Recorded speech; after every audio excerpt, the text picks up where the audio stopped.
This year, Christmas and Hanukkah are on the same day, except Christmas is only one day, while Hanukkah is 8. Suck it, Christmas! Welcome to Triple Click, where we bring the games to you. Christmas, I am so sorry. I didn't mean that. Can you please forgive me? Don't cancel me. Anyway, today we're talking about games of the year, so let's get to it.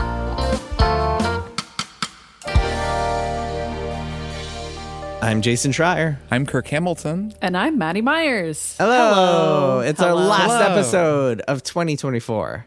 The final episode. Thank you all for listening this year. If you are a supporter of our show, thank you double. Thank you times two, because you make this show possible. If you are not a supporter of the show, it is not too late. You can join. You can write it off on your taxes by joining in 2024. Can you?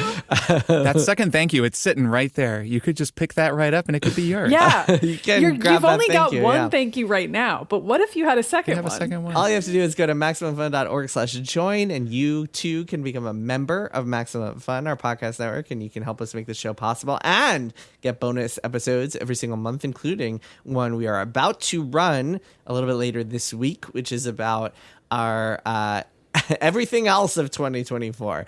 As you may have seen from the episode title, this week is our games of the year, and so that bonus episode is our books, shows, movies, podcasts, and albums of the year. So if you want to hear the best of the other things, become a member. But we've also got lots of other stuff in the works. We got a Metaphor ReFantazio spoiler cast coming up next month, and a whole backlog full of things. So go and check that out. One more thing before we start today's episode. We will be off next week. We are taking off for the holidays, so do not expect a new episode from us next week, but we will be running, in addition to the bonus episode, which you'll get if you are a member, we will be running the paywall-free episode of Triple Quest, episode 3. That's the word I was looking for. Paywall-free episode of Triple Quest, the finale. So if you are not a member and you haven't had a chance to listen to that, you will get to listen to it next week. All right. Hey.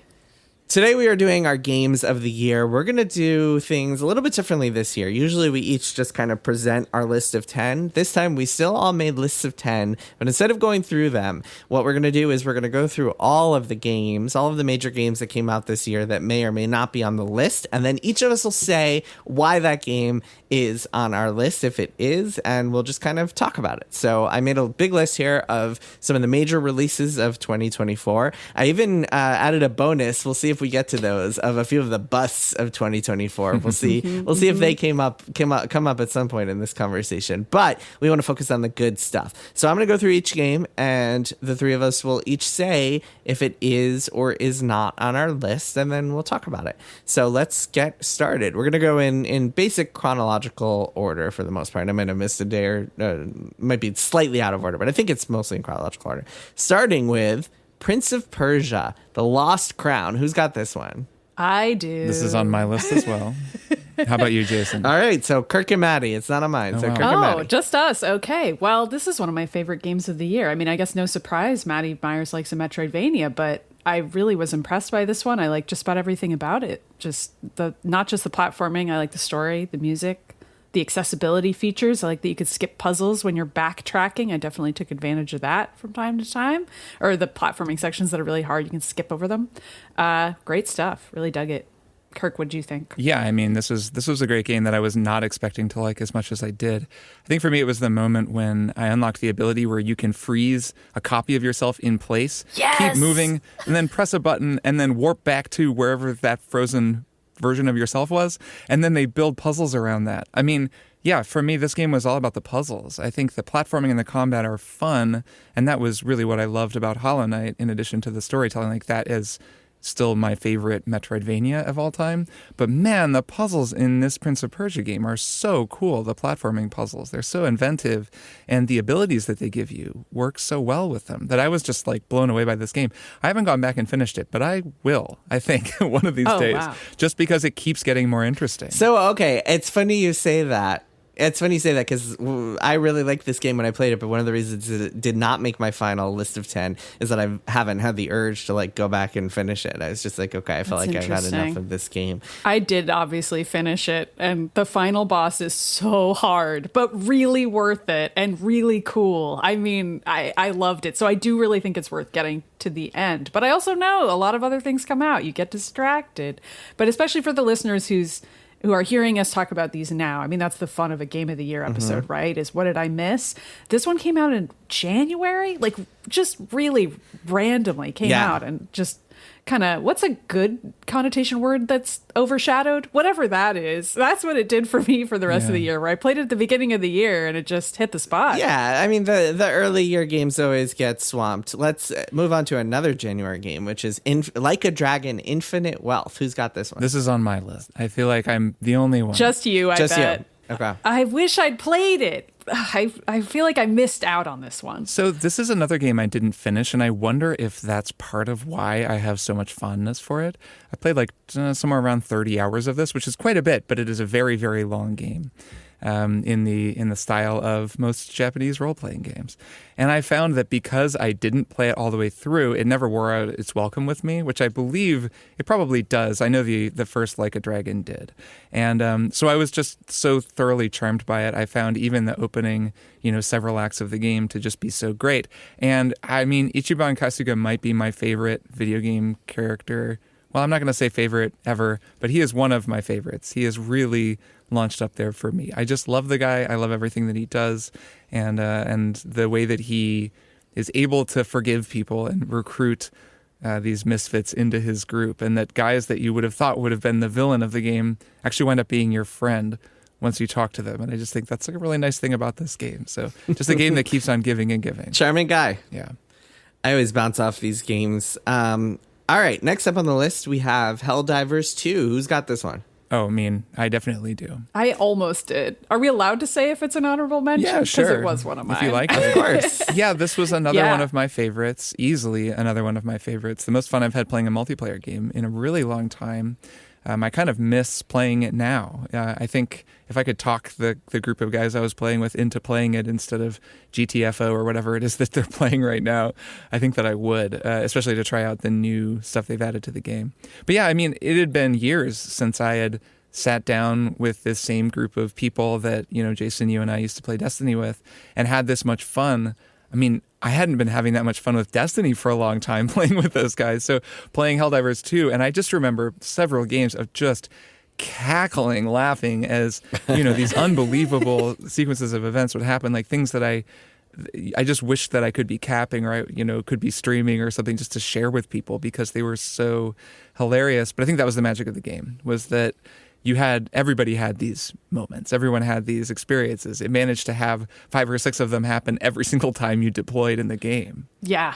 Do you think that one of the reasons that people just have moved on in your like kind of gaming group is because it's no longer in the zeitgeist? Like people aren't sharing gifs about it anymore? No, I think they played really hard. I think they maxed out their characters and they got just about everything. And I don't even know that they burnt out. I think that they just sort of ran out of stuff to chase. And I know they've added more, but it's not as grindy and as service gamey as something like an MMO or, Destiny. So I think they just have kind of moved on to other games. But I you'd have to ask them, really. I'm not really sure. The eternal dilemma for developers. Either make it so you can actually finish the game or make it so you keep playing and keep paying. The eternal dilemma. Yeah. It's not even really a knock, right, that I'm not playing it now. It's actually probably to the game's credit. Yeah. No, I'm saying that's a dilemma for developers of these kinds of games. Next up, we have a game that has taken the gaming world by storm this year, Balatro. This is on my list. Is it on both of yours? It's on my list. It's on my list too. This is our first. We got a triple pick here. So my kind of description of Balatro is that like if there are any games that I didn't get a chance to play and include on this list, it's because instead I was playing Balatro. Like over the last few weeks.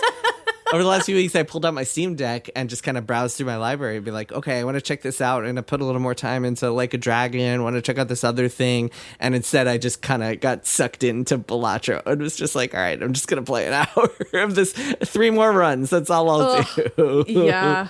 Yeah, I mean, it's just so cleverly designed. I don't feel like it took over my life the same way that it did for you, Jason, and for many other people that I know, but I did really enjoy it in the time period that I was in it, and I've remembered it and really thought about it, and it's kind of like a well-crafted pop song where it seems deceptively simple, but actually designing something that feels that good to play and is unique is almost impossible and unfathomable to me as someone who doesn't design video games or games at all. So I'm really impressed by it and what it does. I still think about just that piece of it, how clever it is as a game. Yeah, it's unbelievable. I mean, I started playing this on my phone and found that oh boy, it's really great on phones. I mean, it is a fantastic way to play. And I was surprised by how quickly I got back into the groove, because when you start on a phone, you don't carry over any of your progress or any of your unlocked jokers.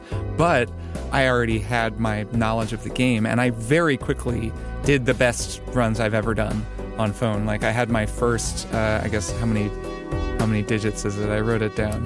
My first 11-figure hand, where I got 50 billion on a single hand, and then very shortly after that, I got into the exponential numbers for the first time, which I've now done a few times through the famous what is it? It's like Mimic and Baron with silver with Steel Kings in your hand. And I just I so quickly got back into the groove with my phone, and just, yeah, I mean, it's a perfect phone game. It's even better on phones because it just can fill any downtime that you want it to fill. And I just think that's a really rare game. And also shout out Louis F., the composer of the theme song. I think the Balatro theme is like one of the most inimitable video game compositions in a long time. I could listen to it forever, and I guess I kind of have. So anyways, definitely it should have been nominated for Best Video Game Music at the Game Awards, and one of my favorite pieces of music. That's just one song. Yeah. It's so funny. My wife asked me the other day, are you just playing a solitaire game or a poker game on your Steam Deck? I was like, no, this is so much more. But also, you kind of are. I mean, no, because that's the thing. It has nothing to do with poker. I always have to explain this to people, that it's really just a score go up game. It's a number go up game where you're just kind of building these systems and trying to find synergies that break the game in the best way possible. A couple of my favorites recently. One is that I got this card. So they've changed some things since we all were playing in February and March. One of the biggest changes is that Yorick, who's this legendary Joker, it used to be you have to discard cards to unlock him, and then he would give 5 times or something. But now it's you discard cards and you can cumulatively make him go up in his modifier and his multiplier modifier. And I got him really early and then duplicated him really early, and I was able to get him up to times 23, which was a monster Joker. Getting 2 times 23 to all of your points is pretty wild. And then I had another that was if you there's one card you can get that makes all of your Joker's value go up every single turn. I think it's called Gift Card. And then there's another Joker where the multiply is based on the value of all your Jokers. So it really, those two synergize well. But the fatal flaw of this game, and the thing that will always make me bounce off of it, is that after you pass the first 8 antes and you get into the extra rounds, the endless run mode of it, the only way to get past ante 12 is to do the one same strategy, which is the one you were talking about, Kirk, where you just have a bunch of kings and baron and mimic and steal jokers and stuff. Because compounding multipliers is the only way to get into the exponential numbers. So no matter how clever your synergy is and what kind of cool machine you've built, there's only really one way to truly win. So I think if this game gets a change, and I think the creator, Local Thunk, has said he's going to be updating this game and adding new stuff in the years to come, I think the biggest change they need to make is to have some sort of way to keep testing out your build and playing around with your build without the numbers getting so incredibly high that you can only beat it with one strategy. There needs to be other kind of modes you can play around with. But otherwise, I mean, it's nearly a perfect video game, and I think it could become a perfect video game. Yeah, I'm addicted. I have many hours in Balatro, to answer your question, Maddie. I mean, that's fine. This is a judgment-free zone. I think we were both saying Mimic, but we should be clear that it's Mime is the card. Yeah. Mime. All right, let's keep moving. Final Fantasy VII Rebirth. This is on my list. Is it on yours? It almost made it. So Almost close. for you. Yeah, Kirk? no, not on my list, though I really enjoyed my time with the game. Same, yeah. Yeah, I love this game. I did every single side quest for Chadley, so I got really sucked into this one. I got like fully all in, all the different activities. Yeah, I love it, mostly because of the music, but everything about it, really. But the music just kind of takes it to the next level and makes it so you have a lot of fun, even just doing kind of mindless activities around these big open worlds, is because you get to listen to all these remixed versions of old Final Fantasy VII themes. Still kind of ambivalent on the ending. I guess we'll see what happens in the third game. But, same. But I really enjoyed it. Part of why I'm still a little mixed on it is because also it's the middle chapter, and I feel like we all are waiting to see what happens in the third one. Do they close everything down in a satisfying way? Still feel like I have a lot of unanswered questions. That's true. And some of the pacing in this one was a little up and down for me, shall we say, in part because there were just so many side quests and I didn't like all of them. I obviously didn't complete every Chadley bonus, but that's fine. That's just me and my personal taste. I still totally agree about the music. Continued to listen to it for long after defeating the game and still do. Incredible soundtrack. And love all the Aerith, Tifa side conversations that happen in the game. I think that's one of the strongest parts of the game, is just the party dialogue that happens when you're walking around. So good. Yeah, So good. this is an interesting one for me because I really liked it while I was playing it, and I found that over time it just has faded into a memory hole for me in a way that it's hard to account for. It's like a number of different things. I think that it's a lot of it is that the game is so surface level, like it's all mini games, or a lot of the experience is mini games.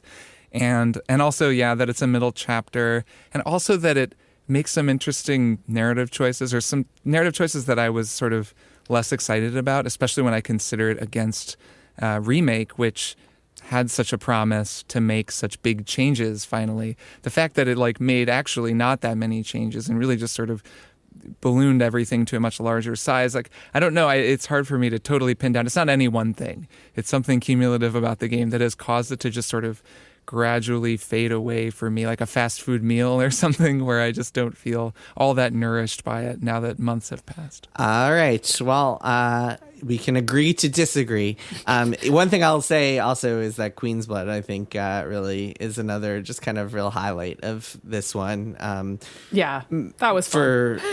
For all the throwaway mini games that were in this game, it also had like a super deep and interesting one in Queen's Blood. And Maddy, I take your point, I think, about the effectiveness of this story. I might feel differently when the third game comes out if they don't stick the landing. So we'll see.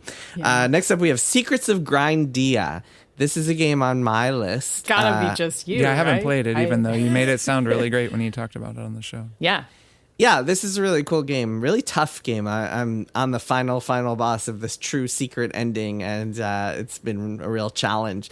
But really enjoyable, just kind of like Zelda-like top-down 2D role-playing game. Really fun story and dialogue and skill tree and everything about it. Just it feels great to play. Doesn't wear out its welcome. Like the whole thing you can beat, even though it took something like 13 years to make, you can beat it all in 30 hours or so. Although there is, true to its name, there is grinding required if you want to see the true secret ending thing, which has been a trek for me. I actually did a bunch of grinding on my trip to California a couple of weeks ago. Basically, every enemy has a chance at a rare drop of like dropping a card, and if you want to see the true ending, you have to get a card from each enemy. So you have to kind of grind on every single type of enemy to get these cards, which I didn't think I was going to do, but it actually turned out to be a little bit soothing while I was like watching TV on my trip on my Steam Deck. So hey, made it work. But anyway, It's a great game. Nice. Aside from the grinding. Moving on, Dragon's Dogma 2. Who's got this? Oh, this is all me. I played a ton of this game. I loved it. I know I loved it more than the two of you did. And really, it was just a game that unlocked for me after a certain amount of playing. Not some crazy amount exactly, but just enough that I suddenly just saw how it works, that combat clicked, that the whole experience clicked, this kind of weird, immersive, mysterious game full of baffling little systems that occasionally surprise you and often delight you and sometimes really screw you over. There were so many times playing this game that it just did something I didn't know that it could do. I remember, I think this is something a story I've told to other players, and then they'll say, oh yeah, that happened to me too, which is that I was riding in the gondola system. There's this sort of complex gondola system you use to travel around the southern area, just riding in it, and you kind of just have to sit there while you're riding in the gondola, and it takes a little while, and I'm sitting there, and I think I put my controller down and maybe go get some water, and I come back, and a griffin has attacked and knocked my entire party out of the gondola, and we have a total party kill.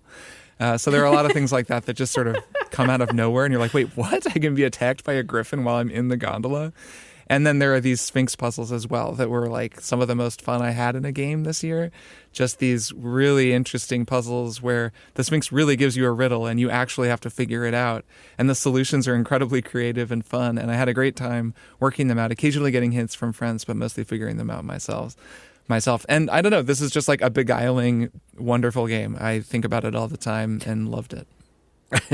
When you tell that story, it's like the big wonderful moment is that an enemy attacked you and you got a total I party get it kill. though. Yeah. It's such a Kirk Hamilton story because it's emergent play. It's Far Cry 2. I mean, it's a kind of thing. I'm not. That's not a criticism. It's just funny to hear out loud. I get it. I mean, that is though. 100% Dragon's Dogma 2, and anyone who loves this game will tell you the same thing. Like, that is what makes the game great.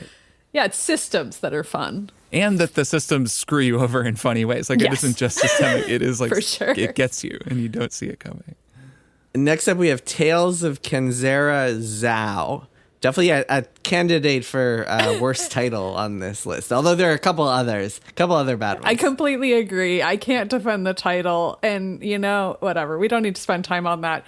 A wonderful Metroidvania, though. We'll save it for the titles episode coming up soon. It might happen, folks. I think about it a lot, but yeah, really loved this Metroidvania. Other than the title, if I had to have any complaint about it, it's that it's extraordinarily difficult. Like, that game Celeste with all the platforming challenges, like another game I really enjoyed. Tales of Kenzera Zhao is one where I had many times of being like, I'm just going to play this over and over until I get it perfectly. And that can be very fun, very rewarding, but extremely punishing. Some occasional thumb pain happening to me while playing this. But yeah, really dug it. Loved the story. Thought the story was actually stronger than Prince of Persia, if I have to directly compare my Metroidvanias of the year. Very, very haunting story about a guy who is kind of negotiating with death itself, the god of death, in order to bring back his father. But of course, that always has its costs. There's always some downsides to doing something like that. And it kind of plays into the idea of grief being circular, repetitious. You revisit the same places over and over. I thought that symbolism really worked with the Metroidvania structure, and they really did it well. The developers really did it well in terms of making the story fit exactly what you were doing in the game. And I always enjoy when I'm playing a game that just perfectly does that exact thing. Nice. Really good. Cool. Speaking of titles, 1,000 times resist, 1,000x resist, I should say. Yeah, which is I say times 1,000 times resist. Those I have been known to call it 1,000x resist. This is on my list. I think I'm the only one of the three of us that played this game or that really played it. Another one that I'm still probably going to play in my January holdover of picking up stuff I didn't get to. Yeah. I would like to check it out. It's going to play it, but then Balatro happened, It happens. Yeah, this game is fantastic. I played this just on Steam Deck while I was traveling and loved it. I didn't know anything about it. I just knew Chris Plant was like, dude, you got to play this game. It's amazing, which is a very common Plant move. And he's usually right, so I took him at his word and played it. And yeah, this is a fantastic game. One of the best narrative games that I played all year. An incredibly memorable one just overall, a really, really remarkable narrative. And the thing that made this game work for me was partly that I went in knowing nothing, which I think is a good way to play it, because it's exceptionally mysterious at first. There's a big, complex sci-fi layer over this game, and a lot of the actual gameplay takes place within a very mysterious sci-fi world that feels somewhat like Nier Automata, something in that kind of Yoko Taro, Hideo Kojima, where like those types of worlds where you're just like, what in the world? There's a bunch of terminology. There's like a very confusing space to explore. I just don't know what anything means, but everyone here seems to know what it means. So presumably they'll explain it to me at some point. And that stuff is cool. And then the game begins to also be a much more personal and relatable story of an actual human being. Kirk, I feel like you've trained yourself by reading all those fantasy novels on like getting used to deluge of proper nouns. Yeah, this is a big year for that. For you as well. It's funny. I mean, I could. That's a larger comparison, but it's quite different. Like reading a Brandon Sanderson novel where, you know, you at least everything makes sense. Like you're in a kingdom, you know, there's like a guy with a sword fighting somebody. You kind of understand that there's like an oppressive ruler or whatever. In this is much more like when you start Nier Automata and you're like, what the hell? Like who even are these androids? Like what is happening? What happened to the world? Like where are we? And it's more that kind of feeling in 1000x Resist, 1000 times Resist. So anyways, what's cool is it begins to reveal a personal story. And this tells the story of a young woman and her parents and her relationship to her family that feels much more relatable. That's just sort of a story. Like there is a global pandemic that takes place as well, but really it's the story of her and trying to assimilate into Western culture and her parents doing the same. And like that stuff is all much more relatable and like really well told and really well written. What I really appreciate about this game and what I think is the thing that makes it remarkable is that high concept sci-fi layer actually winds up playing a really important role in understanding the flashback personal story layer. It isn't just like a cool high concept sci-fi story where there's also flashbacks with like relatable human story. The whole thing works of a piece. Like the sci-fi layer is actually a way of exploring all the different facets of this one person's personality, and it winds up creating this like totalizing sense of the main character in a way that I think is like really, really cool, and I've very rarely seen executed or on this level in a video game. So I really think it's a special game, and I know the name is a little weird. There's some janky stuff in it, like there's platforming sequences that are a little weird. The gameplay is never quite like the thing that's drawing you in, but I really think if you're interested in narrative in video games and you want to play a game with good writing, this is it, man. It's really something special. Cool. Yeah. Cool. Sounds like something that we might discover or play later on and then appreciate. So yeah, I hope so. I do. I really want to check it out. Yeah, it's on my list. Next up, we have Animal Well. This is on my list. This is on my list. Yours. Oh, okay. another triple pick.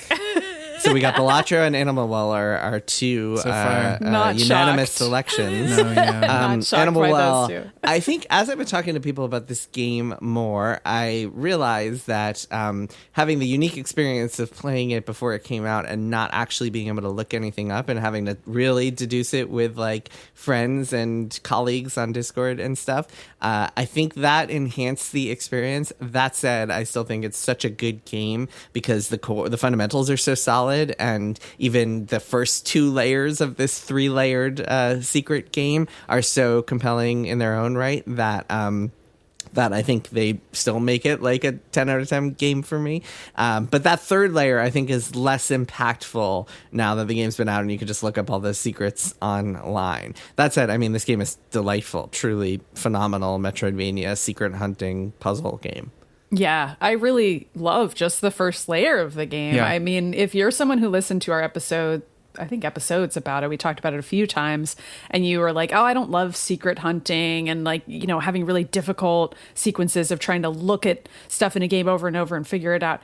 Even just the first layer of classic Metroidvania stuff is super fun, and it's pretty combat light and heavy on environmental puzzles and exploring, which I love. I mean, look, I'll do some super tricky platforming. I was just talking about Tales of Kenzera Zao. I was just talking about the combat in Prince of Persia. Obviously, I'll enjoy that. Animal Well is not that. It's really just emphasizing just recognizing your surroundings, remembering where you were, scrawling little notes on the map. You can write on the map. That's something really fun in this game. I just think that stuff really hits the spot. So if you like Metroidvanias at all, and just for the exploration part, I still really recommend this, and you don't even have to participate in the whole community-wide aspect if that part turns you off. You'll still have a good time, I think. Yeah, I want to just explain real quick. So the first, when I say 3 layers, in case you're not familiar with this game out there, listener, the first layer is that Metroidvania, incredible puzzle platformer. After you beat the game, there's another kind of layer you can delve into, which is more of a traditional secret hunting thing. There's some really tough and fun secrets to find, but you can do it on your own. You don't have to like work with anyone else. You can really just spend a bunch of hours just like diving in, exploring, learning every corner of the map. Which like I would say after layer 2 is really the real ending of the game. Like as much as most people will play it, the third layer is like ARG stuff. Like you can't do the third layer without finding 50 other people to help you solve like one of the puzzles. So that's the stuff that you'll never ever figure out, and like you'll need to look up online. So think of the game as really those first 2 layers, which is essentially flame hunting and egg hunting. And once you do all that, like that's even that on its own is like so a perfect great, game. very fun. Yeah, for me, I mean, I think all of what you both said, and something that I really love about this game is that it does give you new items to use, and then new kinds of items, unlike any other Metroidvania. Oh, yes. No, it's not like you get a double jump. It's not like you get, an air dash. Instead, you get a frisbee and you get a bubble wand, and the wand makes little bubbles that you can jump on. And the magic of this game, for me anyways, was that you learn how to use those items in ways that you didn't realize you could. You have more abilities than you realize when you pick them up. And then there will be these little eureka moments. There's one that'll happen probably to everybody with the frisbee. The one I want to talk about is with the bubble wand, and a lot of people have played this game, so I'll just mention this little thing. But you put a little bubble out and you can jump on it, and then the bubble starts to sink. But if you time it right and jump right as you're throwing the bubble, you can jump up and put a bubble right underneath yourself, and I worked out a way to essentially climb any height using the basic bubble wand, which then actually led me to make my way through this super bananas platforming. It was like a kind of, I don't know, like an up and down spiked wall room that was incredibly difficult to get through because if you fall, you restart at the very beginning of the room. And I did this whole thing using the bubble wand. And if the bubbles are ill-timed, if they touch the spike, you fall. And it wound up being a platforming challenge on par with the hardest stuff I ever did in Hollow Knight. I spent like an hour on it or something. And it was really, really rewarding and super fun. And then, of course, maybe an hour later, I unlocked the multi-bubble wand, which does multiple bubbles and would have made the whole thing so much easier for me to do. But I did manage to pull it off with the basic bubble wand, which was like a really rewarding thing on its own. It's something that I did that not every player probably did. Some people maybe found the multi-bubble wand way before they even found that room. But the fact that the systems in the game and the abilities are so flexible that they let you discover and come up with these creative ways to use them, it's so cool. And there's all kinds of stuff like that in the game. I mean, I really think, there's a lot that I still probably haven't even discovered, having not found every single egg yet. So, yeah, I mean, I loved this game. I think it's so freaking cool. It goes even deeper than that, Kirk, in that the only way to get to that multi-bubble wand is to die enough times that you create a staircase for yourself in that little area that gets to the chest where you can find it. And so if you are playing like a no death run, or you're trying, in order, which like you get a collectible thing if you get to that part without any deaths, or like you want a minimum number of deaths, you won't be able to get that. So it's cool that there's also a way that you can like do it, and I think that's very deliberate that you can actually create infinite bubbles without the multi-bubble that wand. Makes sense. Wow. But yeah, incredible game. I'm glad that we all picked it and feel that way about it.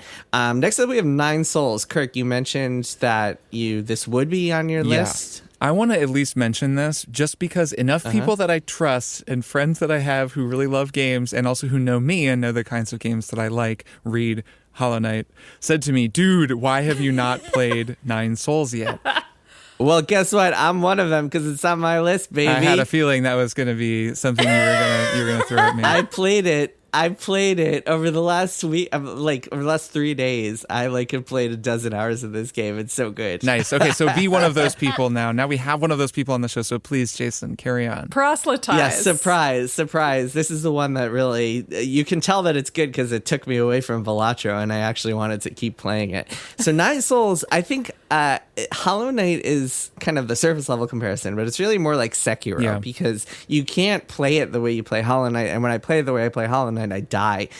You need to be parrying. It's like 2D Sekiro. So it looks like Hollow Knight. It's got an art style that's kind of reminiscent of Hollow Knight and definitely inspired by Hollow Knight. It's got a lot of those same ideas as Hollow Knight, Soulsy ideas, I guess Sekiro ideas too, but more deliberately from Hollow Knight. Like you find a guy in every new area who will sell you a map, and it's kind of got those kind of staples. It's got the dash, and it's got at some point the double jump and the air dash, and so on and so forth. So it's got the trappings of a Hollow Knight style Metroidvania, but the actual fights, and especially the bosses, are all about parrying and countering and kind of finding different ways to navigate their cues and react to them. So it's a lot more like a 2D version of Sekiro than Hollow Knight. And yeah, it's freaking awesome. Really, really tough, but really, really awesome. You definitely need to be able to parry, and if you found Sekiro just insurmountable, then you will not enjoy this game.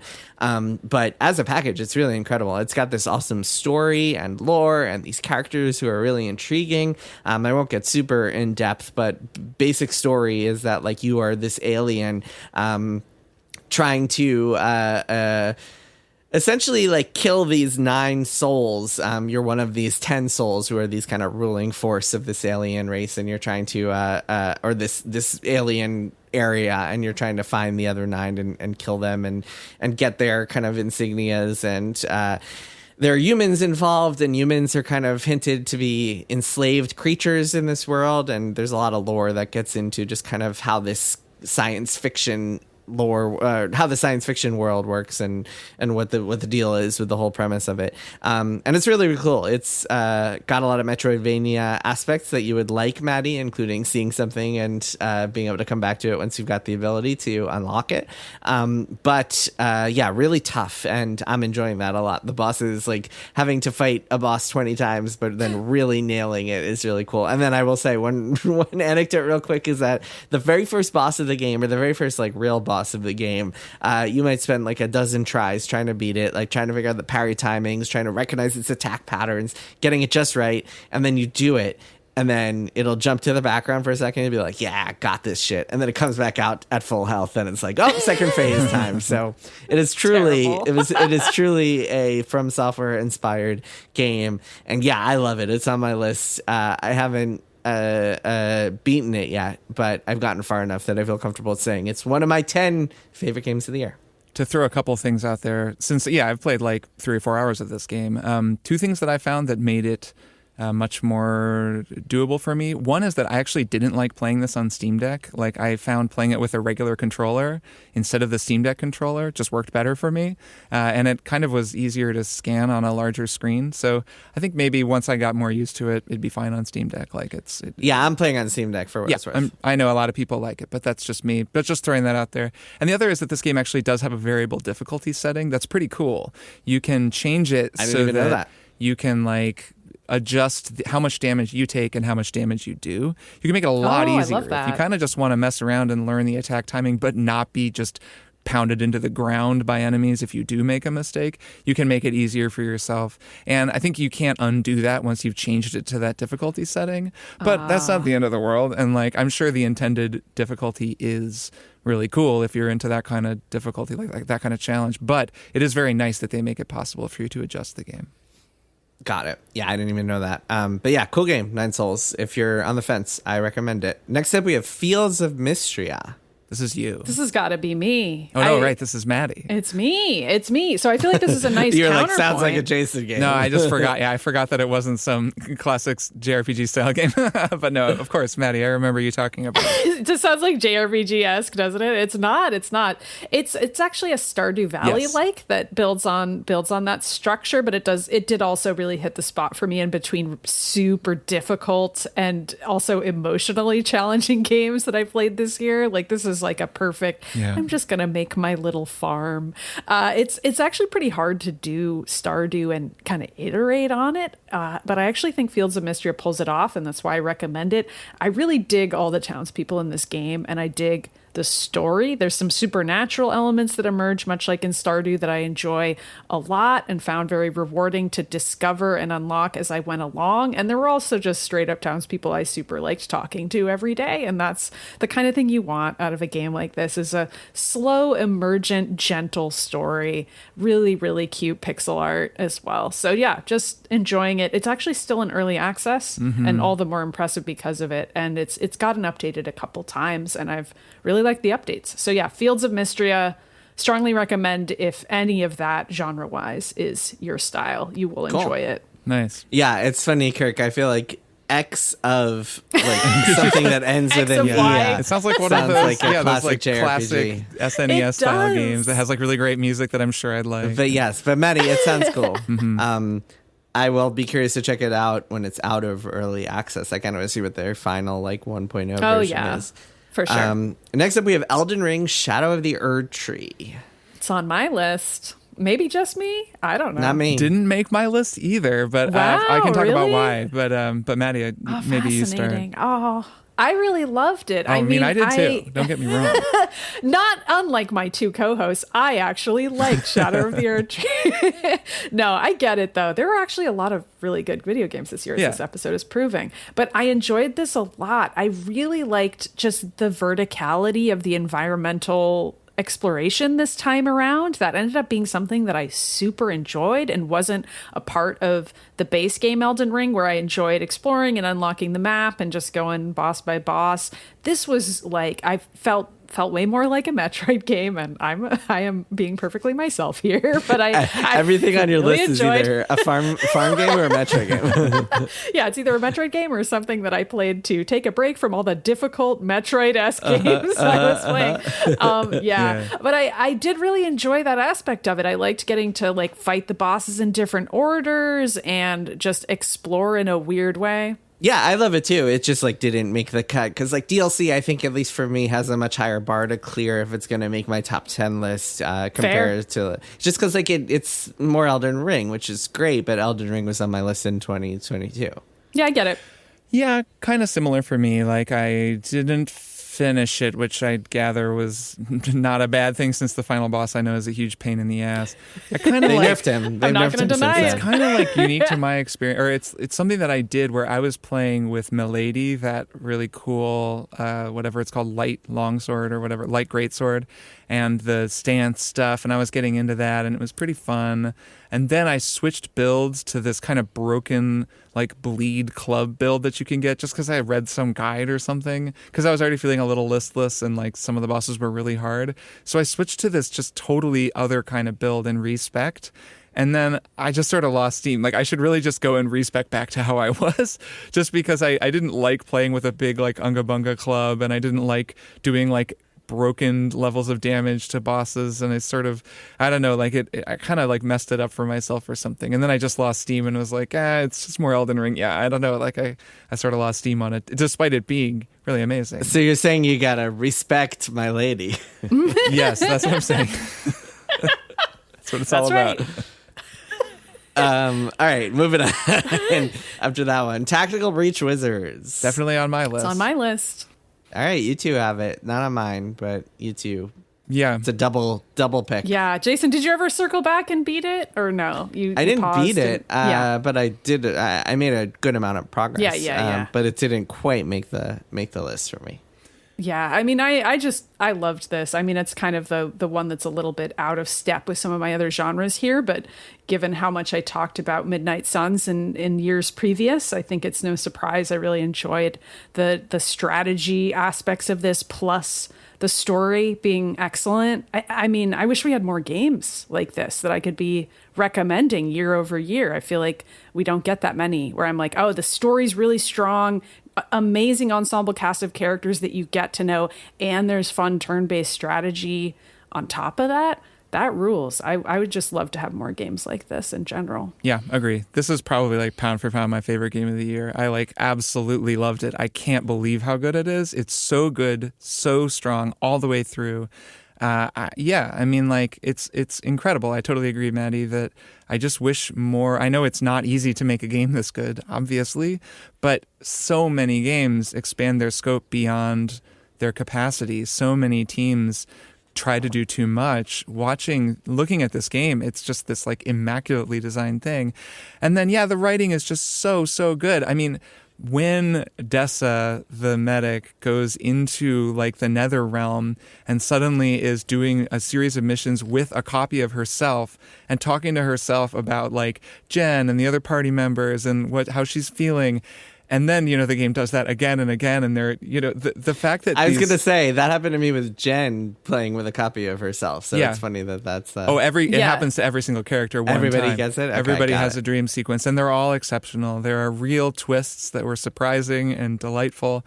It really just the story. It's kind of this really clever inversion and commentary on the Tom Clancy style military thriller. It manages to be like a military thriller for justice, but also not in a way that feels really preachy. Yeah, plus it's doing it with wizards, so it's like it kind of has this thing that seems like it's going to be a joke at first, but then it's like dead serious, which is also fun. Yeah, the world building is so good. It has such a light touch with everything that it's doing. It just doesn't set a foot wrong from start to finish. And that is a very rare thing for any video game, let alone one with this much writing. So it's just like, it's an incredible game. I just think everybody should play it.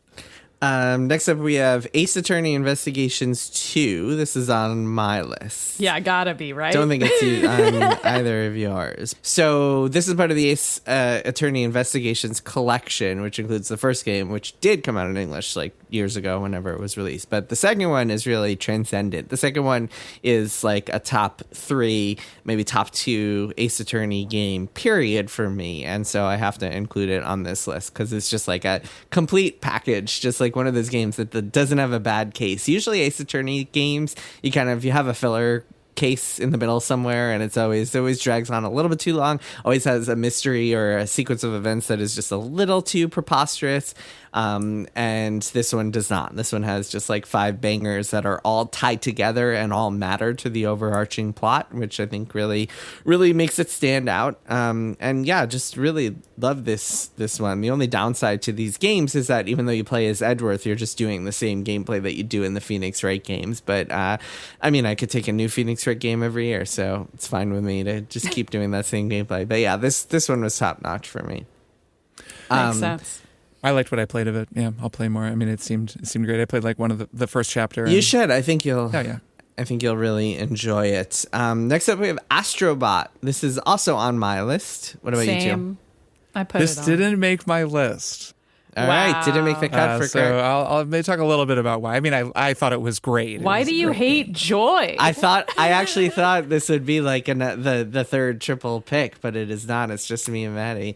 I mean, I get it. I almost didn't pick it because it kind of feels like picking like a slice of chocolate cake with like a bunch of frosting on it. Like it's so joyful that I just was like, I don't know. There's like nothing wrong with it, and it's too fun, but it's not it's too challenging in a way. It's not like advancing. You have to, if you play the challenging That's levels. true. I mean, none of these are why I didn't pick it, but go ahead and tell me why you like it. I don't know. I mean, I do love it, but there's something about it that I'm just like, oh, it's so cute. It's almost cloying in certain ways, but I do love it. I'm not going to deny it. I'm just going to let myself have it. Why not? I mean, there's nothing. So I've been playing it while my kids watch and like pretend to play and sometimes jab the buttons, and that cuteness that you mentioned can be cloying. I mean, kids love it. I will say, course. It's like having a rubber ducky to play around with in that one bathhouse level is just a blast. It is challenging if you get into some of the challenging levels, and it also I think is the perfect balance of challenge because you die at one hit, unlike Mario games where you have hearts, but at the same time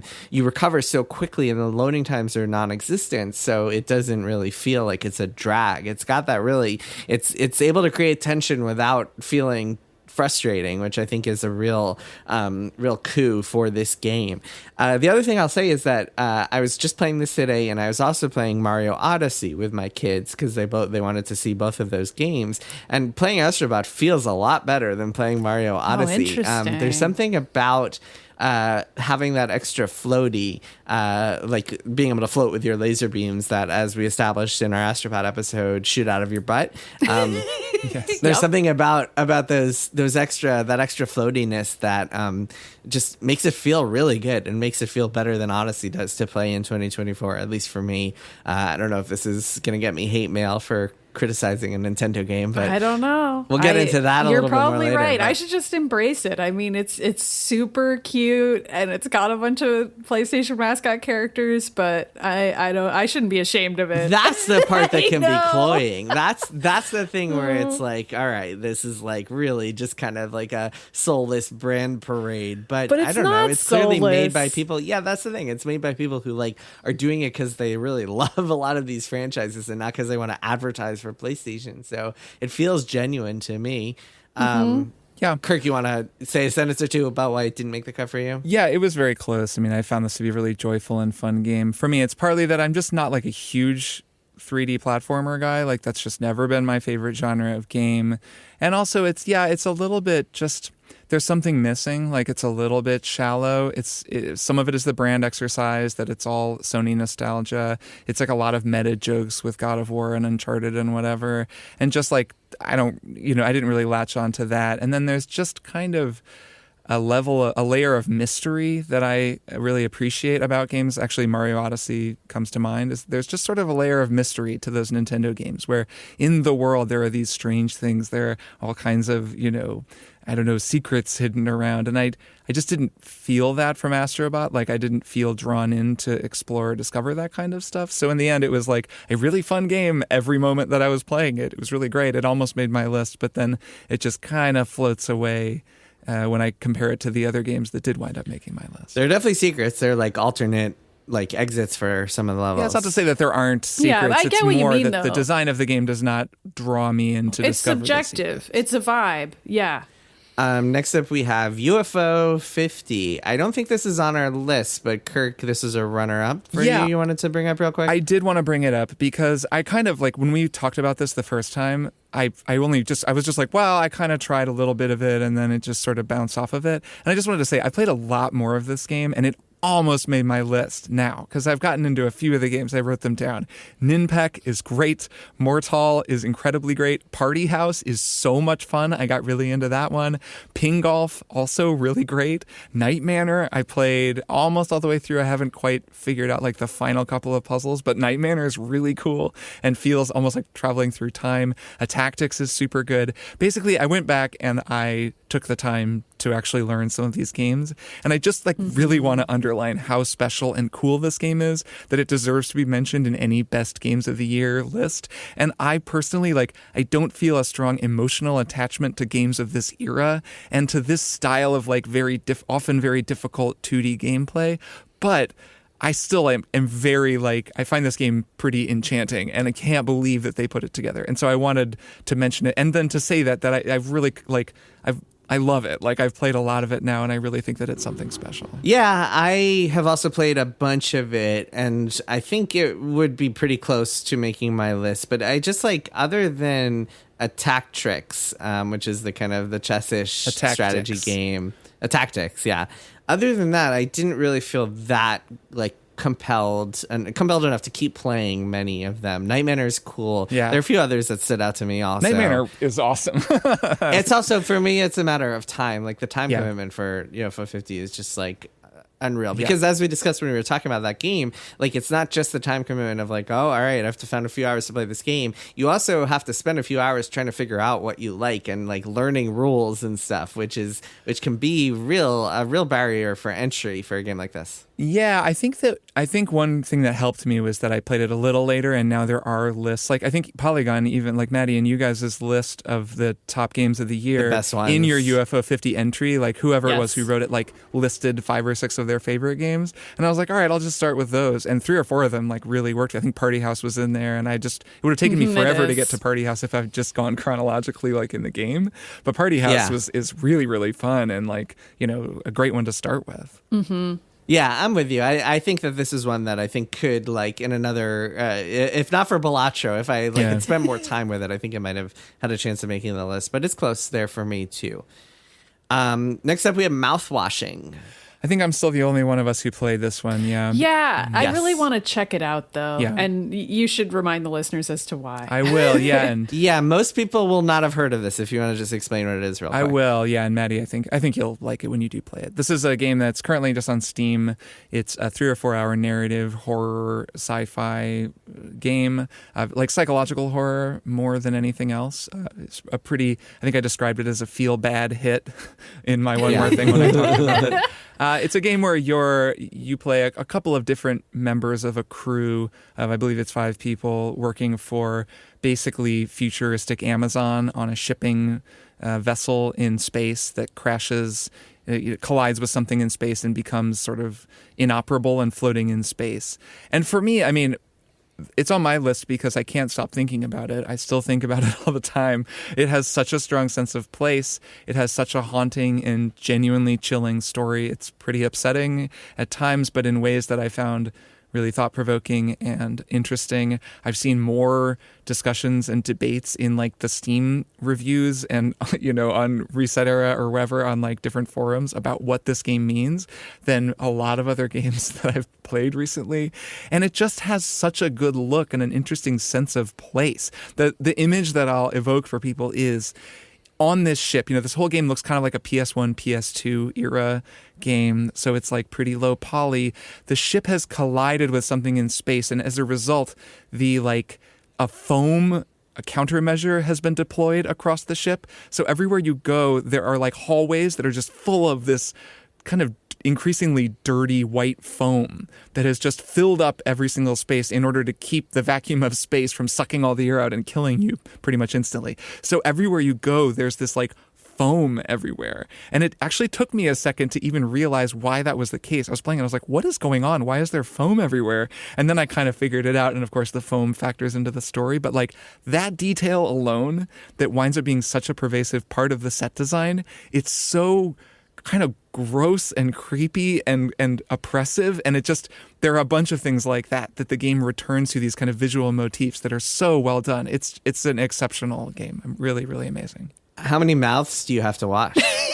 Well, you do. I mean, your ship is carrying a lot of mouthwash, and everyone starts drinking the mouthwash because you don't have any food. So I guess at least So 5. Their mouths are pretty washed. Gotcha. I would At assume least 5. by the time they've. I was gonna say it sounds like it would be a good sequel to Power Wash Simulator. Mouthwash Except simulator. Except it turns just have a out hose it's not and- at all. It's not a cozy, relaxing game at all. You know how these indie games do the tie-ins? I could see them releasing Power Wash Simulator with a mouthwashing tie-in where you're in a giant mouth with the power washer and you're washing the Oh teeth my off. And God. you're just washing teeth. Yeah, that'd be kinda I love it. Next up, we have a game that I think is one of the 3 worst titles on this list. So the 3 worst, I would say, are Tales of Kenzera's Out, 1,000 Times Resist, and then this next one, Metaphor ReFantazio. Absurd title. Still this don't know is what also- it means. Beat it? Couldn't tell you. This is one of my favorites of the year. What about you It's guys? on my list as well. Okay, Maddie. Didn't make my list. That's what I figured. Did not make Kirk's. Okay. So very few triple click unanimous picks I know. this year. I know. It's interesting. Yeah, Metaphor for me. I love this game. I've talked about it quite a lot. We've got a spoiler cast coming in January about it, but short version is it feels like a successor to Persona that really just continues iterating and adding like much welcome evolutions to the formula. And plus it just has a lot of interesting things to say. And I just love the vibe, just like the Persona games. Like everything about it just combines to create such an unique and interesting vibe. The music is so weird and cool, and the art direction is so awesome, and the characters are so like neat, interesting to hang out with, fun to hang out with. I really loved it. What about you, Maddy? Yeah, I loved the combat in this game. I was willing and ready to play just dozens and dozens of hours of turn-based RPG combat, and if that doesn't tell you something, what does?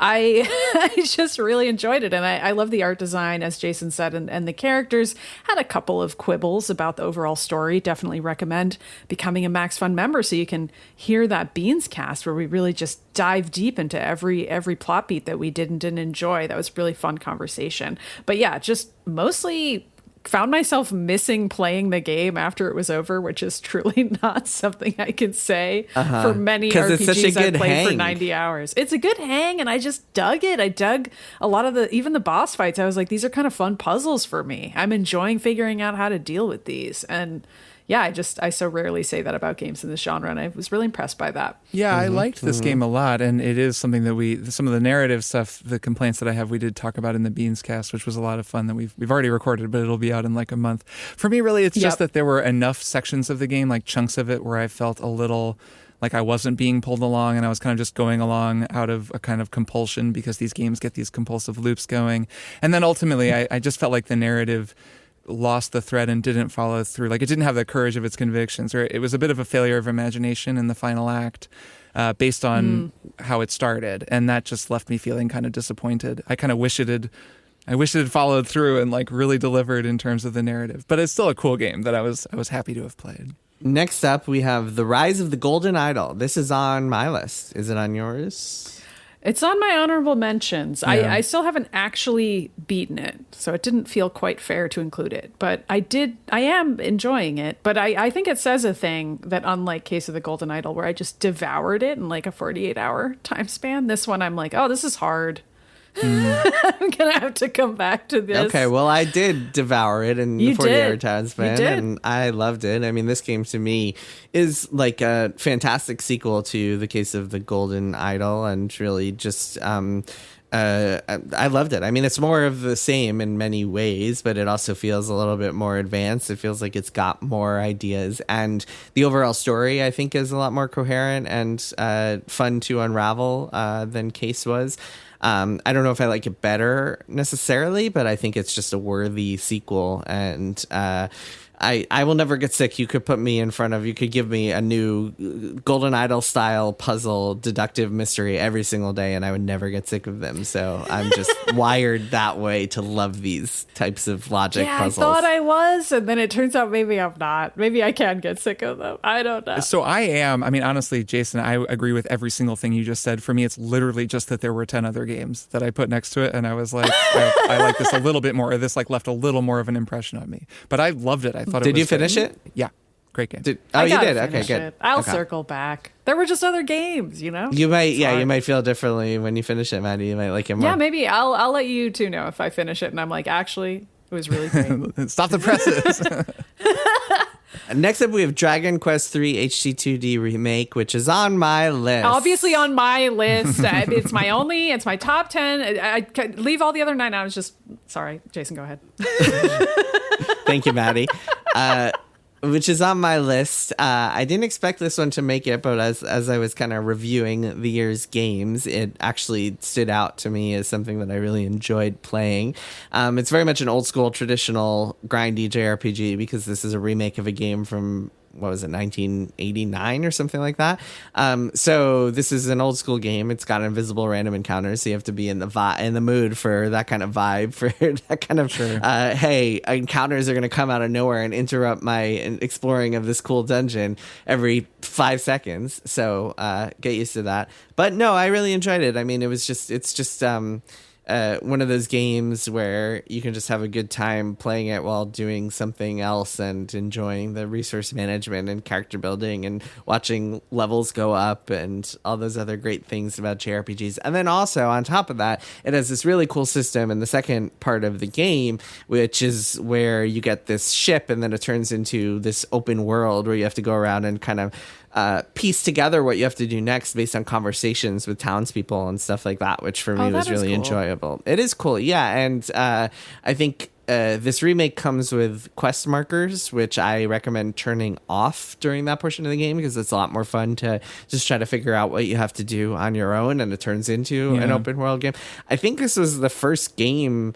It definitely wasn't the first like open world RPG, but it was the first game I think to like present that kind of linearity in like a JRPG like this. I think the Ultimate games had that feeling too. I don't know if they came, what the sequence of events was. But it was certainly one of the earliest to present like a big open world and be like, you got to figure out the mysteries, you got to figure out what to do. It was much harder during the NES days when the translations were all gobbledygook, but in the remake, it's really cool. So yeah, really enjoyed this one. Next up, we have Dragon Age: The Veilguard. This made my list, possibly only mine. Yeah, I don't know. Make wasn't on mine. Though I did enjoy it. I really dug this in the end. I don't know if you beat it, Kirk, but I thought just the whole story ended up being really cool. Nice. And some twists at the end surprised me, and I really, really ended up digging it a lot more than I expected to going in. I'm not like a big Dragon Age person per se, but I really enjoyed it. I went in disliking Solus, left still disliking Solus, but enjoying all of the Solus debates that I got to have over the course of Dragon Age: The Veilguard, and just overall really, really liked the story in the end. And I recommend it from just that vantage point. Nice. I'll finish it. Yeah, I actually am a big Dragon Age person, as we have discussed many times. Yeah, you kind of are, yeah. I enjoy this game. I find it to be a pretty breezy play. For me, it's that it's kind of too long. I like played a lot of this freaking game and thought I was like 50 something hours in, had done a lot had happened, and then just I got exclamation points over everybody, and then they're all like a ton more side quests, and I was like, dude, how long is this game? It turns out I think the game can be like, if you do everything, like 90, 100 hours. It's really, really long. And so I was kind of looking down another 40 hours of the game. And I have run into kind of a plateau in terms of power scaling and my character build where I just shred everything. I had mentioned on our triple play that I've like boosted up enemy health just to make the fights last longer. So I'm kind of looking down a lot of hours of pure narrative with the gameplay just kind of reduced to like, all right, now I'm going to murder this guy in 5 seconds. And like, I will finish it only because like I've played every other Dragon Age game. I'll definitely finish it. I think you'll find the story's worth it, but I get what you're saying. So it's mostly that I was like, it almost made my, like, I considered it certainly. Like I don't have any ill feeling toward the game. I like it fine. It's just like, yeah, it was mostly that feeling of like, oh my gosh, 40 more hours. And then if I feel that way about a game, does it really belong on my top 10 list? Maybe not. So that's kind of where I'm at. Yeah. Plus, it came out right after Metaphor, which for just my emotional state personally was tough. Yeah. Just for me. I don't know if that's true, but it made your list. But it did. Both in the of them end, still made in your the list. end, I liked them both. 2 RPGs on my list. Who am I? I don't know. Last up, and then we'll each read our lists. We have Indiana Jones and the Great Circle. Oh man. Well, I mean, this is on my list. Wasn't on mine. It wasn't on mine, but I feel like I haven't played enough of it yet to have a take. If when I finish it, it might make the cut. But right now, so Kirk, it is not. Yeah, I mean, I love this game. We just talked about why. But you also finished it too. I have right? not finished. I am up to the final act, and Emily's folks are in town, and she and I, as I mentioned, have played through the whole game together. So we that's been. I don't want to finish it without her. Like that would suck. Like she's kind of watched the whole story. So I'll wait until either. I mean, we could play it with them around, but we'll probably just finish it in the new year. But I love this game. I mean, what a surprise! What a like wonderful type of game. I'd never played a AAA game that was this puzzle focused, that was this zany, and that totally captured the vibe it was going for so confidently and thoroughly. Like I really think it's the biggest surprise for me of the year. I thought it would be pretty cool. I didn't realize that I would love it as much as I do. It super easily made it onto my list. I mean, it's some of the most fun I've had all year. So yeah, I think this is a really special game. I hope a lot of people play it, especially because it's on Game Pass. It just seems like it deserves all the success that it gets. So yeah, loved it. Cool. All right. So before we take a break, let's each read our lists, and then we're going to get into a little bit of bust talk. Okay. I'm going to read mine first, and then we'll go through yours, Kirk's, and then yours, Maddy's. So my list is Animal Well, Balatro, Final Fantasy VII Rebirth, Metaphor ReFantazio, Secrets of Grindea, Astro Bot, Rise of the Golden Idol, Ace Attorney Investigations 2, Dragon Quest III HD 2D Remake, and 9 Souls as a surprise last contender. Kirk. Nice. Here's my list, and this, of course, is in order of name length, as always, the best order for any list, because it looks so nice. So imagine in your head, if you will, a little ski slope. And the ski slope is built out of these words: Balatro, Animal Well, Helldivers 2, 1000 Times Resist, Mouthwashing, Dragon's Dogma 2, Tactical Breach Wizards, Like a Dragon, Infinite Wealth, Prince of Persia, The Lost Crown, and Indiana Jones and the Great Circle. Great. Maddy? Mine is in the order that I remembered them in. Make of that what you will. And it is Prince of Persia, The Lost Crown, Elden Ring, Shadow of the Erdtree, Metaphor ReFantazio, Fields of Mistria, Tactical Breach Wizards, Balatro, Dragon Age, The Veilguard, Tales of Kenzera Zhao, Animal Well, and Astro Bot. Cool.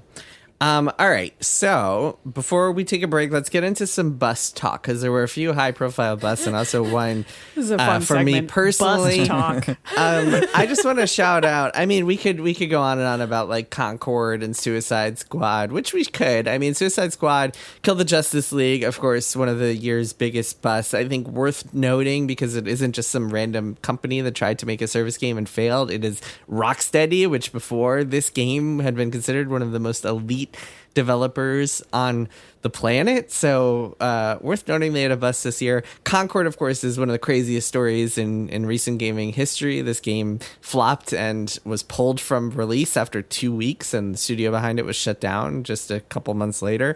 But the one I want to talk about personally is Eiyuden Chronicle 100 Heroes, which is just so disappointing. It was supposed to be the successor to Suikoden, made by some of the original team, and I was so expecting it to be just like such a capturing that glory. It had all the right people involved, it had time, it had money, but like it just was such a failure for me, so disappointing for me. Then of course we should mention that The Legend of Zelda Echoes of Wisdom did not make this list, and in fact no Nintendo games made this list, which might be a first for none of us have a Nintendo game on this list, which I don't know what that says about Nintendo's year, but it's certainly worth noting. I mean, it just tells us where Nintendo is at right now, right? Which is this kind of what do you want to call it? Like this in between, expecting period. A new console to be Switch out. 2 holding pattern. Yeah, holding pattern where they're holding a bunch of stuff. Clearly, they're kind of waiting for the Switch 2, and it kind of was reflected in the games that came out this year. There were plenty of games that were fine. I mean, I have stuff installed on my Switch that was pretty fun, but none of it really made a huge impression. And then Echoes of Wisdom, at least for me, was pretty cool. I think I actually maybe, at least on our episode, I was the most positive on it. But then, it just kind of didn't quite knock anything off the list for me. It wasn't in my top 10. Same. I mean, it almost made it. Early drafts of my list, it was on there, but just didn't make it into the 10. And it clearly didn't even make it into the honorable mentions for me. But what can I say? I thought it was pretty good, but I don't know. I'm shocked to say that about the first game where I could play as Zelda. Well, and surprising for a Zelda game. Like, Nintendo has such a high bar that for that to be true of a Zelda game kind of registers as a disappointment, even though the game is like good to very good. Yeah, it's like a good game, but it feels like a huge letdown to me because my personal bar is so high, especially what I expected from the experience, which I then had to be like, I might be being a little unfair. Like, what did I think this was? It feels like it's kind of a B team that is making these games as opposed to like their best of the best are on the massive 3D open world Zelda games, and in another 6 years when we see one of those, it'll be like, oh, okay, and maybe you'll get to play Zelda and in that one. Maybe. That would be cool, but I don't know, not holding out hope for that one. But yeah, just a strange year. Any other thoughts before we go to take a break and go to one more thing? Any other thoughts on like Suicide Squad or Concord? Or I don't think you two care really about sad. Eiyuden Chronicle the way I do. No, I feel sorry for you. I'm sorry that Thank you. happened. I appreciate that. I appreciate the empathy. No, I mean, I can totally imagine if like the team that made No One Lives Forever came together to make a new one, and I was like, holy shit, they're gonna do it, and then it came out and it was kind of whack, I would be really bummed out because I would have been very excited. So if like Metroid Prime 4 is bad, I'll be bereft. I'll be bereft for months. Yeah, I don't even it know. Would be sad. Yeah, it would be sad. Yeah. Ugh. And shout out to all the people who worked really hard on some of these games and it just didn't come together. It sucks. Feel for you too. For sure. Especially Concord people. I know. on top of making a bad game, you also just like spent years of your life on something that will never be seen or played again, and your studio shut down, so just everything sucks. And it wasn't even like, to call Concord a bad game, I don't even know, I didn't play it, but my sense is that it wasn't like bad in the sense of not working well, right? I guess it was that's like true fine. too. Bad game was the wrong word choice. An there. unsuccessful flop, game, like a flop game. Yeah, exactly. Ugh.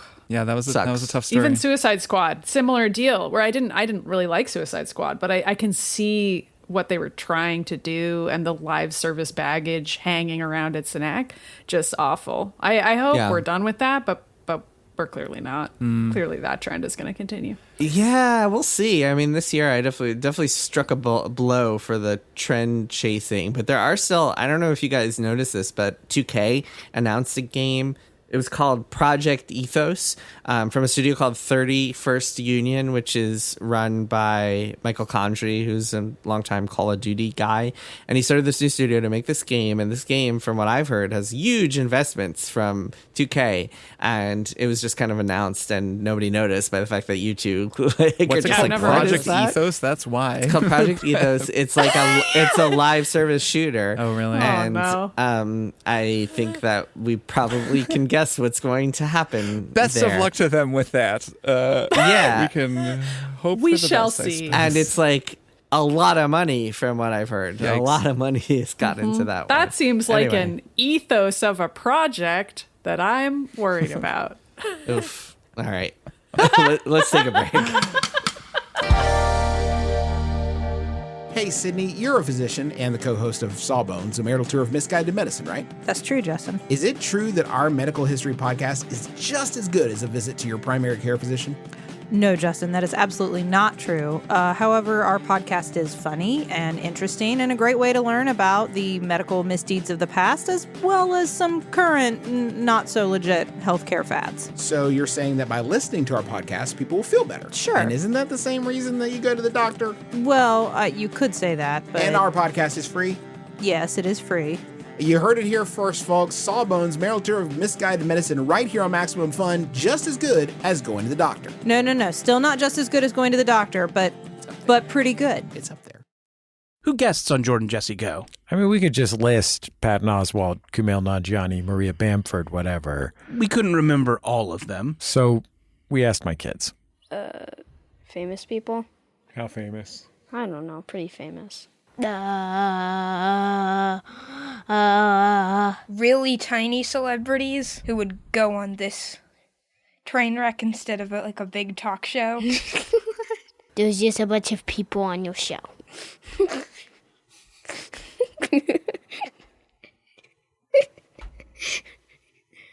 Jordan Jesse Go, a comedy show for grown-ups. And we are back, trying to figure out what Maddy just said before the break. Let's do one more thing. Why? It was so good and easy to parse. I don't know what you mean. It was a joke on par with the name of that game. Kirk, what's your one more thing? My one more thing is a show that I've been watching on Netflix that I hope everybody watches. It's called Detroiters, and it makes me laugh and laugh and laugh. Have either of the two of you watched Detroiters yet? I have. No, but Okay. I do know what it is, and I should watch it. And it is absurd that someone who has Yeah, seen it's great. I Think You Should Leave as many times over and over again as I have hasn't seen Detroiters, but I should. Yeah, so Detroiters is a sitcom starring Sam Richardson and Tim Robinson, of course, Tim Robinson, the star of I Think You Should Leave, and Sam Richardson, a recurring character. And one of the producers is the other co-creator of I Think You Should Leave, Zach Kanan. So it is very much like the I Think You Should Leave before I Think You Should Leave. And it's so, so funny. I think it was on Comedy Central like 2017, 2018, around then. So before I was aware of this style of humor, really aware of Tim Robinson. And it's been a little lost to time. Like, it was kind of hard to stream it. And then Netflix got the rights to stream it a little while ago. And now you can watch both seasons. And I have been doing that. And it's so funny. It's funny in a very similar way to I Think You Should Leave. But what I really like about it is that it's a different format of a show. So I Think You Should Leave is sketch comedy, and Detroiters is a sitcom. And it really makes for a very different show, because on Detroiters, so Tim and Sam play characters named Tim and Sam. What are their names? Their names are Sam Duvet and Tim Cramblin. And they work for Cramblin Advertising, and they are located in Detroit. And they basically make really low budget kind of, direct access cable commercials for local companies around Detroit. And I actually watched a couple episodes of this with my friend Dan, who grew up in Michigan and knows Detroit really well, lived there for a long time. And like so many of the jokes that were happening on the show, he was explaining to me how that's this like very particular Detroit reference. So part of the joy of the show is that it's very specific to the Detroit area. Like each ad that they do is a reference to some actual company. People talk a lot about like different regions of the area around Detroit. It's like very specific to the area in a way that I really enjoy. That show South Side, actually, that's set in the South Side of Chicago, has a kind of similar feeling where there are jokes that I can tell I'm not getting because I'm not from there, but I sort of like that. But really, this show just feels like I think you should leave. It feels like so many of the jokes feel similar, and Tim Robinson and Sam Richardson have such great chemistry. Sam Richardson is honestly one of the funniest people working right now. He's amazing. He's so funny, especially when when he tries to be sexy or do a sexy dance, when he tries to seduce someone. Like, I just laugh and laugh and laugh. And I mean, yeah, if anyone has loved I Think You Should Leave and hasn't watched this show yet, you're in for a treat. It's like a great thing to just sort of marathon over the holidays. I love it so much. I love that both of their names, their first names end in M's and their second names are just other first names ending with son. Oh yeah, it's a that's pretty true. Good, that's true. Good serendipity there. And yeah, it's a great show. I love the part. I mean, there's so many good gags, but and so many random physical moments in the middle of it. But when that episode ends with Sam Richardson's character just writing on his like board, like "woman on top," which is yeah, incredible. That's a good one. The one I recently watched, the one where they like to go poop on the third floor, but then they can't because a tech company moves in and they're so upset. And of course, there are many jokes and a lot of rituals built around this that are then disrupted. And yeah, it's just, extremely good. Yeah, very, extremely very good. My wife, for some reason, does not appreciate this humor. I turned it on at one point and she was like, "Is that the guy who did the thing with the wet steaks?" And I was like, come on. Yeah, he's a real piece of shit. Yeah, right. She does not enjoy it. It's not for everybody. It's very specific and hard to explain. You either like it or you don't. Yes, you start doing like bits and boat. saying lines to people, and you're like, "This is making it worse." They're understanding it less the more I do this. But I will say, I'll go next because my one more thing is a show that she really does enjoy, that both of us do, which is a show called Happy Endings. I've talked about this before on the show. I think it's been my one more thing in the past. Yeah. We've both been rewatching it. Because it is incredible. It might be the best sitcom ever made. It's also the most underrated sitcom ever made because most people have not even heard of it. But this is a show. It ran for 3 seasons. I forgot what network, but it was incredible. It is truly an incredible show. It is just so packed with jokes, and some of them are just so good. God, I just crack up thinking about them. There's one amazing joke in the episode we saw last night as we were rewatching it, where it's like this one character who's this kind of like hippie, kind of like douchey dude who just has the most ridiculous analogies and comments. He's talking about like how he really wished he had he really missed out on something, and he's like, "Oh yeah, he's my Bin Laden, Jessica Bin Laden. She was a super hot Arab girl I went to high school with." But anyway, it's just like so good, and so few people appreciate it. Maybe because it didn't really have a hook. It doesn't really have a gimmick. The original hook, like in the pilot, is that 2 of the characters are set to be married, and then one of them leaves the other one at the altar because this guy in roller skates comes in and is like, come, like leave him for me, and she just runs away. She's played by Alicia Cuthbert. Who is the only person who's like known on the show. I think also Damon Wayans Jr. is in it, but his dad I think is more famous. Damon Wayans Jr. is in it. So maybe that's the other thing, is that like it didn't have any recognizable stars. But anyway, that premise from the beginning is that like then the group of friends has to figure out how to navigate this broken up couple and like choose who to go with. But they give up on that premise after like 3 episodes, and then it just becomes a sitcom about like friends living in Chicago who like do absurd things and go to like extremely ridiculous scenarios.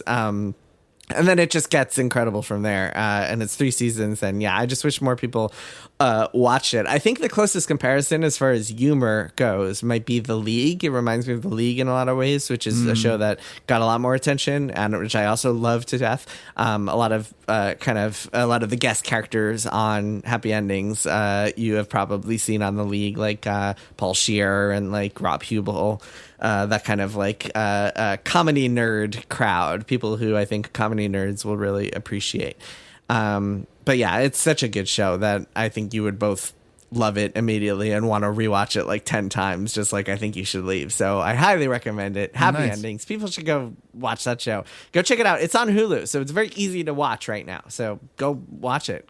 I love sitcoms. What are you waiting for? It's amazing. So it's wild that I haven't seen it. It There's is one so of the many best that I've sitcoms seen, you will and ever I've watch. watched terrible sitcoms. So I have no. You could be excuse. watching Happy Endings or Detroiters I right know. now, Maddie. What are you doing? I know, and That's maybe true. I will right after Nice. this. Who's to say?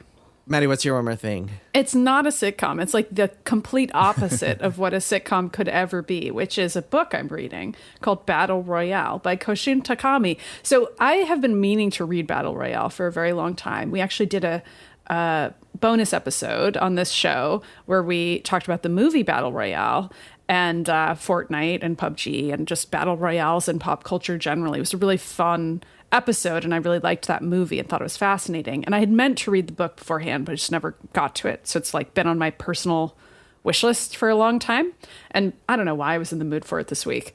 This book rocks. Like, Nice. it's amazing. It's like... So the movie is based on the book? Yes, the book came first. And there's a manga too, right? Or am I yes, right about but the that? the book precedes that as well. Okay. Yeah, the book is like the original version of Got this it. story, and I think, I mean, it's kind of hard to say. It's like, yeah, the idea of very young teenagers being set by society to battle to the death is kind of mythical. So it's sort of hard to say what Sure. the first iteration of it was, but it's certainly one of the most famous first iterations of this. And there's a specific change from the movie that I think is more effective, that I think I talked about on the episode, but I didn't know as much about because I hadn't read the book yet, which is in the movie, the characters all don't know that they're going to be enlisted in this battle royale against one another. All the teenagers at this high school, this one grade is chosen at random to be forced to battle to the death on an island, just in case you somehow didn't know the plot of Battle Royale. You made it this far, you didn't know.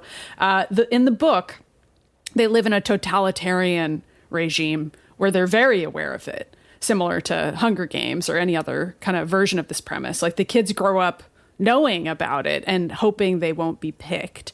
And also, you get to know all the kids in a different way, in the way that only a book can do, because you get all their innermost thoughts. Again, I have to compare it to Hunger Games. Part of why I think those books are better is because you get to hear what Katniss is thinking the whole time. And like, for all that the movies can do with, showing you Jennifer Lawrence's wonderful facial expressions, there's just a difference with a book. You get to actually kind of follow along with each of the characters as they're internally debating what to do next. And it's really effective. Just smart, sharp horror. It's brief in the moments that you'd want it to be, goes long in the moments where you'd want it to. I just think it really works, and there's a reason why it's extremely famous. So yeah, the book Battle Royale, I recommend it. Cool. I might read Awesome. that. It's good. I would love to read that. Yeah. Can read it between Fortnite rounds. Yeah. Yeah, it's good. How far It's we've good. come. All right, that is it for 2024. It is. Yep. See you both next year. I hope you have an awesome holiday celebration and whatnot. And Happy New Year to all of the listeners. Yeah. Happy holidays and Happy New Year to everyone out there. And I will see the two of you in 2025. Yeah. Bye. Bye. Triple Click is produced by Jason Schreier, Maddie Myers, and me, Kirk Hamilton. I edit and mix the show and also wrote our theme music. Our show art is by Tom DJ. Some of the games and products we talked about on this episode may have been sent to us for free for review consideration. You can find a link to our ethics policy in the show notes. Triple Click is a proud member of the Maximum Fun Podcast Network, and if you like our show, we hope you'll consider supporting us by becoming a member at MaximumFun.org/join. Find us on Twitter at TripleClickPod, send email to tripleclick@MaximumFun.org, and find a link to our Discord in the show notes. Thanks for listening. See you next time.